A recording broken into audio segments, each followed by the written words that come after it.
Hey everybody, welcome back to Xero Limits. We talk about Xero and Xero adjacent apps and how to make the lives of small businesses and Xero accountants and bookkeepers easier and more efficient. And coming off of Xerocon, I thought it was really important to have one of the app winners, one of the award winners, and that is Dext and Rachel Fisch, who we go way back. But We do. Dext was the winner of the U.S. Small Business App of the Year, and I think that's pretty cool. Being a former not app winner, award winner at one of the Xero events. So Yeah. congratulations. Thank you so much. I appreciate it. It was a big surprise. We were up for a few awards, but this was a really good one to win for sure. Yeah, that's awesome. So why don't you? I did a slight introduction there, but why don't you introduce yourself and Dext and what you're doing and a little bit Yeah. about Dext? Awesome. So, my name is Rachel Fisch, as you mentioned. And yes, we do definitely go way back. Although I think from when we met, I was kind of more in the QuickBooks world and you were kind of more in the Xero world. And so, but thanks to, I believe it was Accounting Salon, we really kind of connected. We knew of each other. I think that Mm-hmm. this community is small enough that you run in the same circles with a lot of people. But it was really great to, get to have that, first level of relationship Yeah, for sure. facilitated by the accounting salon. I've been in both accounting and technology roles, and I feel like I can't really do one without the other. And sometimes like a foot in both. So right now I still own my own tax and accounting firm, but about 6 months ago, started as GM for North America for Dext, which feels like a full circle moment, being one of kind of the first early adopters of Dext, formerly Receipt Bank, when it first came to North America, like over a decade ago. So, yeah, it's really cool to be in this position for sure. Yeah, it's amazing how moments like that come full circle for sure. They do. And I'm not the first female GM. I'm the only current one. But they haven't also had a GM that was a partner or is still a partner. So I've been a partner for over a decade. And the way that I see the business and the way that, we listen to partners and we look at, what we need to be delivering in the product or what our go to market looks like, I think is definitely affected by that kind of background for sure. Yeah, and I want to get into a little bit of that a little bit later about how your Yeah. roadmap works and things like that. But let's talk Xerocon first. Was this your first Xerocon? So it was my second Second. Okay. Xerocon. My first was New Orleans. So that was a really good Xerocon to be my first. Kind of fresh off of the COVID lockdowns and all of that. That was my first big event after COVID, which was the New Orleans Xerocon. I had heard, of course, incredible things about it, and I had just bought my accounting firm and was it but the paperwork hadn't been signed yet, so I was not I couldn't really talk openly about kind of what was going on, so I felt like I was in a bit of a limbo. So to go back then to my second Xerocon as the leader of this really dynamic team was incredible. Yeah, so it's got a feel, a very electric feel as a attendee, as a partner, Yeah, for and I'm sure. sure a very different feel as a app vendor that's there Yes. exhibiting. Yeah. Well, I mean, when you go as an attendee, your time is your own. Yep. And you could go to sessions or not go to sessions or, sit down for a meal with peers or, get into, I mean, some of the best parts of conferences was the after time or the, connecting with other firms who are doing really cool things. For Um, sure. this was definitely a lot different. So I felt like from kind of the moment from breakfast right through until way past dinner, all of my time was accounted for. I was doing tech demos with Max Whiteley, who came over from the UK. I was doing booth duty. I was doing partner meetings, which we had set up ahead of time, or some were a little more ad hoc. But yeah, it was definitely it was a lot more work in a vendor role than it ever was as an attendee, for sure. Yeah, I mean, I was super busy because not only was I there representing myself, High Yeah. Rock, Xero as an ambassador, I was also interviewing, attendees and app partners as well. So it was a busy time, and it it, at no point did I ever find I was drained. It was amazing. The coffee was flowing fully, as it is right That's now as true. well. Yes. But I slept well, don't get me wrong, but there definitely was the buzz and the energy yeah. to get through the day. Absolutely. Yeah, for sure. And as an attendee, you walk in and you see the expo hall, Yeah. and you see a line of booths going down the sides, and everything was uniform. Yeah. And then you had on the inside little larger booths, and they were uniform. And I think they did a really nice job setting that up. It gave an Yeah. aesthetic to it. There were different levels of sponsorship and exhibition, Yeah, as but there are. Yeah. yeah, Yeah. did a I nice I think job. from a vendor perspective, honestly, it is far less work when like Xero did with Xerocon, where they have kind of a prescribed design because then we could just say, instead of what kind of booth do you want, do we need to order a new booth, do we need whatever, what are our walls going to look like, what is the Right. furniture, it's like, it's then just kind of picking out of a menu, boom boom boom, and then here's our design artwork. And you'll notice on the sides of all of the booths it had a uniform design that was like the Xerocon design too, so aesthetically I think it looks great. It makes our job a lot easier for having to do the prep. It probably makes it a little more expensive because of that. But I love that even as an attendee, I think the sense that they were going for about kind of the aesthetic of the event, they hit the nail on the head. It was Oh good. yeah, for sure. And this was my eighth Xerocon in the U.S. and Wow. it was honestly the best one I've attended. I mean, That's 2016 will always be the held in my heart as the best because we were introduced as ambassadors at that point, and yeah, I won the MVP award that year. right. But as far as the event itself, I think they knocked it out of the park this year, and it was just Yeah, amazing. that's amazing. So let's shift a little bit and let's not talk so much Xero. Let's talk Dext. So Sure. what is? Let's assume I know nothing about Dext. I have never used products like it or HubDoc. What is Dext? Sure. So I like to call it's a pre-accounting platform where you do all of the collection and categorization of all of your source documents before it goes into the GL. Sometimes having to then explain the concept of pre-accounting, right? It's all of the things that need to happen in order for the data that goes in your GL to be super nice and clean and organized. But yeah, that's essentially what it is. Now, when people talk about, of course, we were formerly known as Receipt Bank.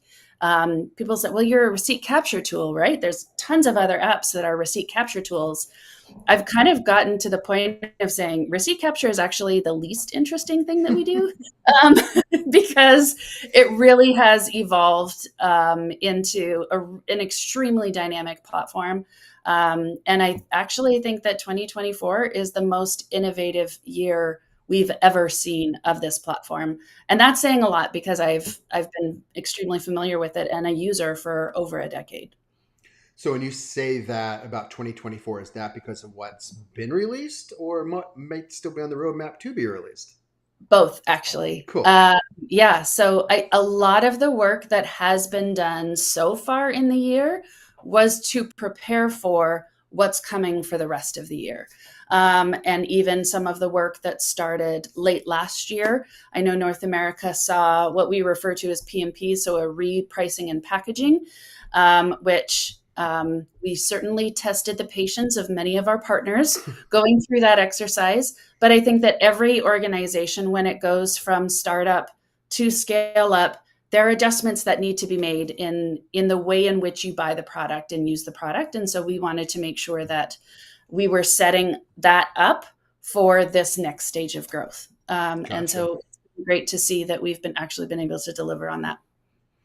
Yeah, and you say a lot when you talk about going from startup to scaling, and Yeah, it's hard. there are a lot of things you do during that startup phase to keep the app going, to keep it alive, to keep it um,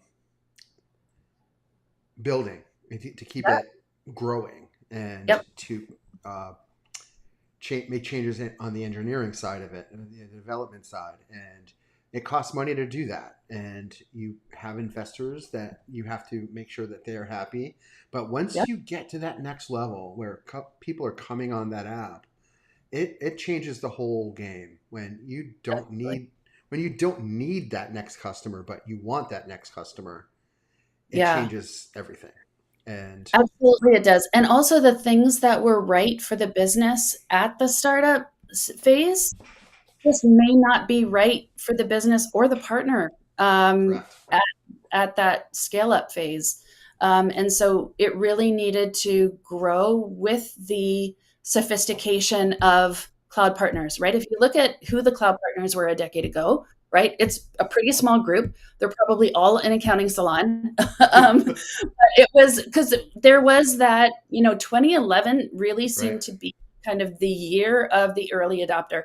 So it's funny when I talk to some partners and it's like, I'm an cloud early adopter. It's like, I came into the cloud in 2018. I'm like, oh, there was like a whole generation Yeah. before you of, kind of those ones that really were testing the bounds of this technology within firms That's so true. at that point. Yeah. So 2012 for me, but Yeah, yeah, 2011, 2012, right in yeah, there. yeah, Yeah, exactly. So, what are some of those features that were released, and how sure. how do they impact small businesses and accountants? Yeah, and some of them may seem small, but again, the infrastructure behind it is what is enabling so many other things. So, one thing is amazing search. I call it amazing because it is. So, for those of you who use Dext or are familiar with the receipt bank platform, you can, type in a search, but it only actually ever looked for a vendor name or a supplier name. Now we're able to index, I think it's like 19 points of data across every single document that comes into the Dex platform. And so if you type anything in that search, it is looking in all 19 points of indexed data across all of the documents in that inbox. So, for example, instead of looking for, Starbucks, you can look for latte and then see every receipt that comes up that had a latte purchased on it, right? Because we pick up the items and the descriptions now. We do PO matching now, which was really important as we get, further into manufacturing and of course companies that do inventory. Those POs are really critical, and also the construction industry. So PO matching, amazing search. We for the North American locations or subscriptions only. We now have a date switcher. So for all of you who use UK based Hmm. technology or sometimes even Australian based technology, changing the formats between North American date formats. These seem like really simple fixes, but for example, the indexing for the amazing search it'll be really cool what we're going to be able to achieve out of that. So there are some really interesting things coming. We have rolled out supplier statements already. So basically, you put in your supplier statement, it extracts the supplier statement data, it checks your GL, and then it basically does a match to say what documents are indexed that aren't in your GL yet, what's in your GL that isn't indexed yet, and what is fully reconciled. And so the speed to supplier reconciliation has increased exponentially. We will be bringing mileage. We just rolled it out in the UK. I think we're rolling it out in France next, and then North America is coming after that. So that will also be this next quarter. Nice.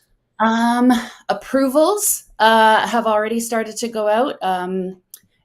It's definitely in later stage beta right now, but I really love the way they've set up kind of the conditional elements. So instead of going to an individual approver, you can say one of this group of three approvers needs to approve that to go forward.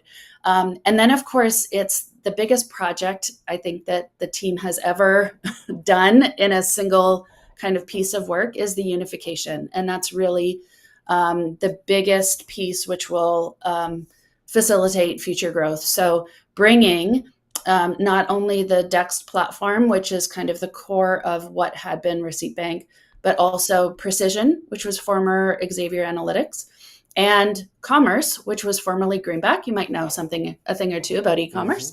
But actually bringing them all together in a single platform. So when we look at, for example, approvals, that's really critical when we start incorporating the workflow elements of Precision baked into the Dex Prepare or that core component dashboard.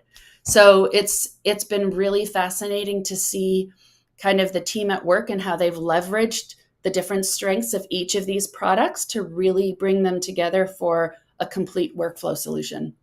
So you mentioned e-commerce, and you piqued my interest when you mentioned PO matching. Yeah. So, what platforms do you read POs from to match them? Oh gosh. So it's the POs that are initiated through the GL. So we Okay, are looking at a couple of inventory apps to see if that's maybe where I was there. going. Yeah, I figured so.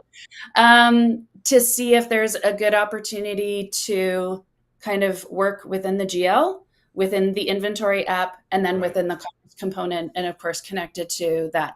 I think that we're set up for um, a really robust solution because of how commerce works, which is very differently than other e-commerce tools. So basically, instead of going from like your bank deposit and working backwards to figure out what your deposit was made up of, we start from the other end. So we actually start from the line items or the SKU level within the transaction itself and then move forward to recreate what the deposit is, of course, with taking into consideration all the fees. So because we already have that level of detail or that level of connector, then it seems like a really natural extension to then take that straight back to the inventory app level. Well, Yeah. that So we're definitely sounds, looking at it. yeah, that sounds pretty robust. Yeah. So, all right, so let's say I want to see some of this in action. What's the Yeah. best way to book a demo? Honestly, the best way is to go onto dext.com, dext.com, and just start the help. Of course, you can always email me directly, rachel.fisch@dext.com, and I'd love to connect you with somebody who can help. That's awesome. So, piqued my interest. I am going to look at this again because it's been a while since I've played in that area, and Yeah. I need to. But Well, I mean, that's the whole thing, right? Is that, again, from those of us who saw in the receipt bank days, the big orange everywhere. There was a lot yeah, of orange at Xerocon. We were right beside Avalara. It was like this wall of orange wave. Um, I think that I, let's see, it was revolutionary at the time because there weren't a lot of first of all, the cloud GLs were just kind of getting going in North right. America. Um, and even the concept of an ecosystem or requiring other apps, coming from the desktop world where everything that you needed was all in one place. And then now it's like, well, no, there's your core. And then we're going to bring in Ignition. We're going to bring in, Dex. We're going to bring in, these other elements to do these other things. That was a completely new concept. Like that had Oh, for never sure. been done. And so I think that Dext, Receipt Bank at the time, experienced a lot of growth just because it was new. But we have been around for over a decade. A lot of challengers have come into the space. We have needed to innovate, and I think that there were several years in there where we didn't actually, where we didn't maybe have the right leadership to take it from startup to scale up. But I can really confidently say, especially being a partner as long as I have, that not only do I think that this is the right leadership to be making that change, which is probably why we're testing the patience of our partners, because we're finally making some changes that were actually overdue, but also that we have a phenomenal chief product and technology officer who is really kind of testing the boundaries of what all this platform can be and what we can do. So it's not about, it was always about, Receipt Bank versus auto entry versus HubDoc. And it's not that anymore. It's like, Right. look at all of the tools that have receipt capture. And if you're only seeing Dext as that, um, then it's going to look like, there are a lot of competitors in our category. But I would say I don't know of one single competitor that can compete with us for all of the features that we have, right? Right. We've got some competitors at the receipt capture level. We've got other competitors at kind of the document storage level, right? But there isn't a one-to-one, which I think is really fascinating. And you talk about 10 years ago, you go back 8 to 10 years, your tech stack would include both Receipt Bank and HubDoc, because Yeah, HubDoc for the receipt capture, and Receipt Bank did that statement fetch. That was yeah, amazing. But it was yeah. so far ahead of its time that it worked itself out of a job. So And that was interesting because I think I was chatting with Kelly Parks, and she said that she used it the same way. I actually used it the reverse. So I used HubDoc for all of the fetch, but then as soon as it came in, I created a rule to actually send the document straight through Dext. And it was in Dext that I did the categorization and automations and then pulled that into the GL. So I found a blog that I did like back in 2015 that was like, it's not HubDoc or Dext, right? or yeah, Bank. Use them right. both, It's but use for them sure. for what they're really good at. The challenge then, of course, was that in 2021, it was announced before that, but I think that's at the point where HubDoc shut down all of the fetch. Right. And we've been looking to strengthen ours again. So, again, what are the tools that do we need to build by or partner, right? All of Hmm. the things you look at when you're doing product management. Um, how do we fill that gap to make sure that partners can still get what they need to out of the product? I think what's also interesting is, speaking of the change in landscape, of course, since then, Xero has bought HubDoc back in 2017.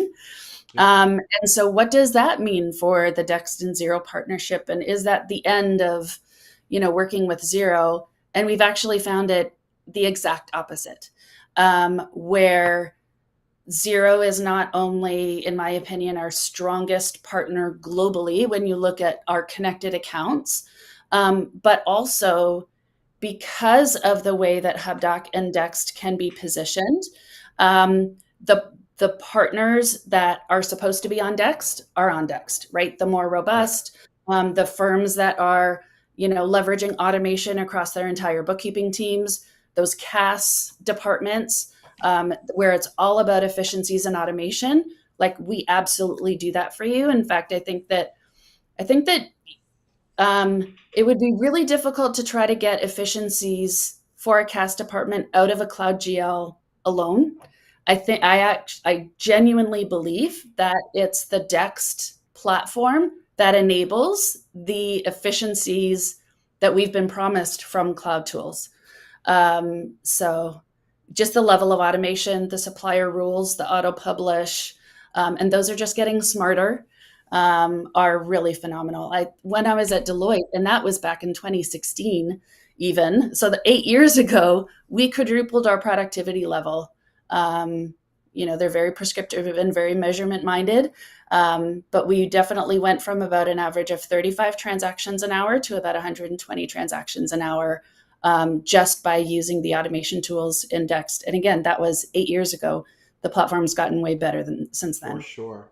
And not only does the platforms get better, but the business owners get more and more standardized about where they're going.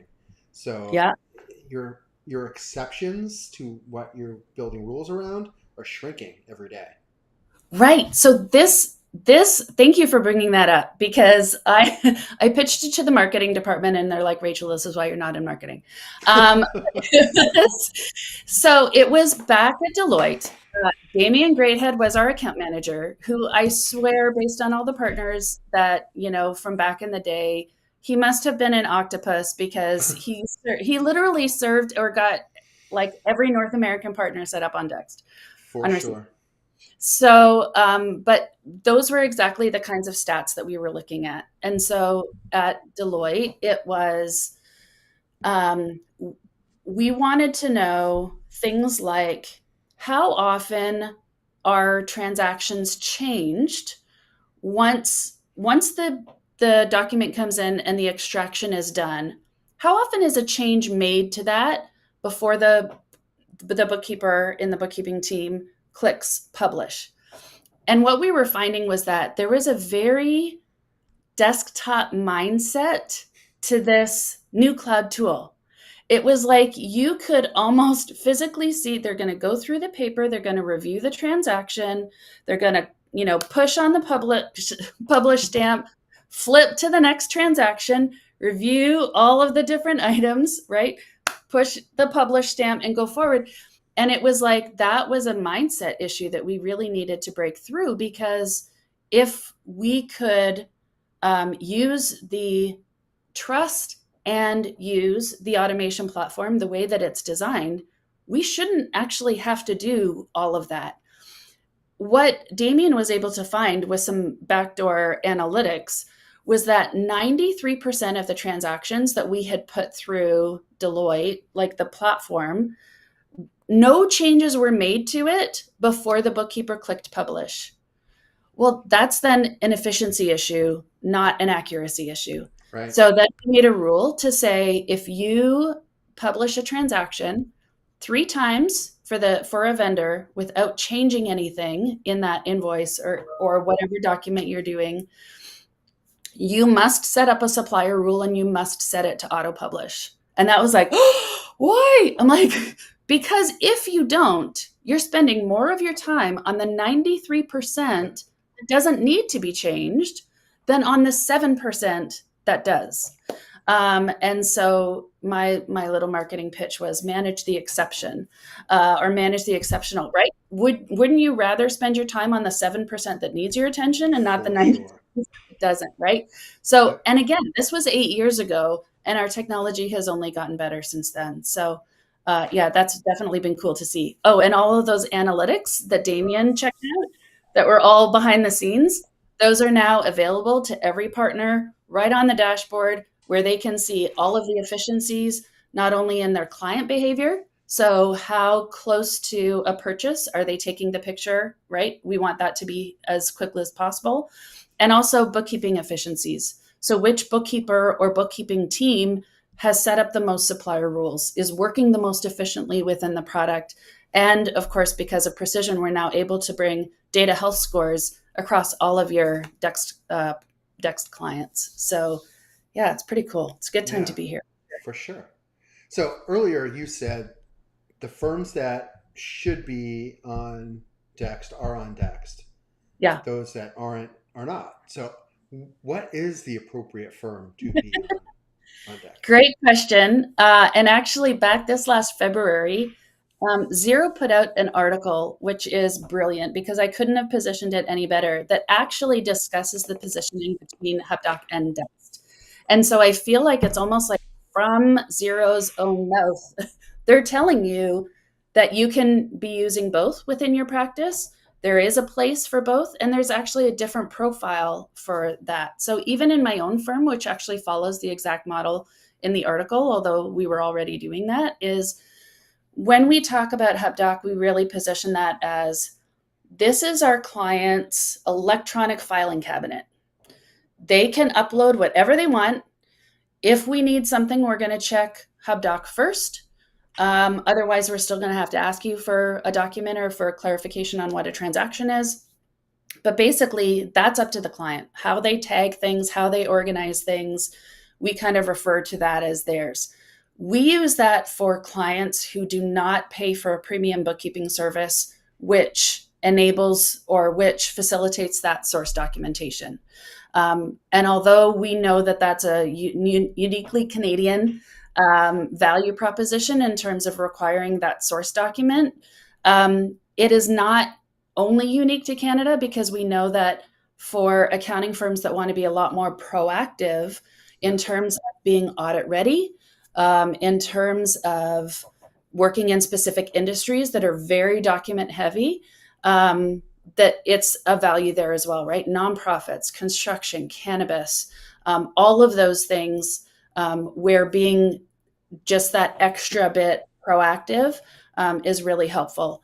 We at our firm, we save Dext for our clients who want that premium service, want source documents attached to every transaction, have statements that we're going to have to reconcile, so we might as well do that as efficiently as possible. Have POs that need to be matched, and we don't want to have to sit there and fight through the GL to do things like that. And of course, now that we've got commerce, we're going to start to see those commerce feeds coming straight into the sales inbox. We've got some other tools coming up, something called Dext Vault, which will be basically the permanent client file for accounting firms. And so, I think what the biggest difference, though, and the reason why we talk about, the recent innovation and making sure that, the partners that use us well, is now being much more of a partner and product-led organization as opposed to an engineer-led organization, which it has been previously. So dex.uservoice.com is not only how you can request a feature right within the platform, but it's actually what drives our product roadmap. You can see the status of a request when basically we pick that up as that's a good idea, we're going to build it. We actually send you back a notification and let you know how that's going. Because if that partner has requested a feature, then they should be part of the solution. So you asked for this. How do you see that working? What is the use case for that, right? So again, I think that those accounting firms that are more proactively kind of audit ready, those firms that are dealing with a ton of paper and just want to make sure that it's getting in all organized, again, because of that multi-field indexing, even searching across your documents is a really powerful tool. And that's basically, if you love to do things more efficiently and automated, let us know. That sounds near and dear to my heart. So, Yeah. Yeah, so I appreciate you taking time out of your busy day. I was so absolutely. happy to see you win the Small Business App of the Year at Thank Xerocon, you so much. It was really and uh, I look forward to seeing you again soon. for And sure. keep pushing Maybe out a great zero products. road in November. Maybe, yeah. Maybe. Hear that might be happening here. Yeah, for sure. So, again, thank you. And if you like what you saw here, go ahead and like and subscribe and follow us. Be notified when we go live next time. So, for now, that's Zero Limits. We're out. Have a great rest of your day.